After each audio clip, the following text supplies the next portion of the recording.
ആലപ്പുഴ തുമ്പോളി കാർലശ്ശേരിയിൽ ശ്രീ ലളിതാംബിക ദേവി ക്ഷേത്രത്തിലെ കുംഭജ്യോതി മഹോത്സവത്തിന് സമാപനം കുറിച്ചുള്ള പൂമൂടൽ ചടങ്ങ് ഭക്തിസാന്ദ്രമായ അന്തരീക്ഷത്തിൽ നടത്തി. പ്രദേശത്തെ നൂറുകണക്കിന് വിശ്വാസികൾ ചടങ്ങിന് സാക്ഷിയായി.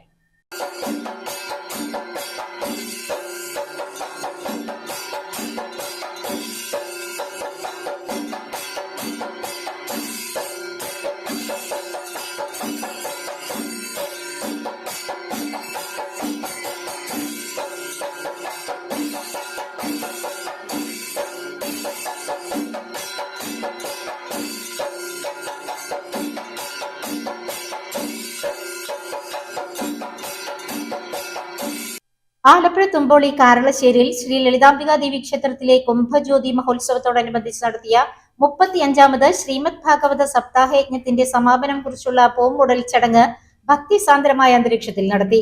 പ്രദേശത്തെ നൂറുകണക്കിന് വിശ്വാസികൾ സമാപന ദിവസത്തെ പൂമൂടൽ ചടങ്ങിന് സാക്ഷ്യം വഹിച്ചു.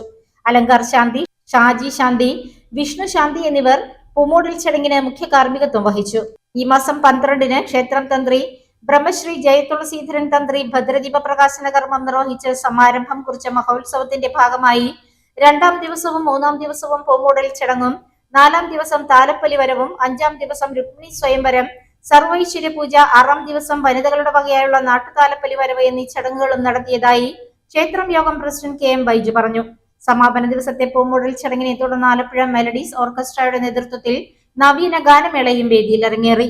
നേരത്തെ ഭാഗവത പാരായണം, കലശാഭിഷേകം, പ്രസാദമൂട്ട്, അവഭൃത സ്നാനം, ഭാഗവത ശ്രവണഫലം, ദീപാരാധന, ദീപക്കാഴ്ച എന്നിവയും നടത്തിയിരുന്നു. News star news, Alappuzha.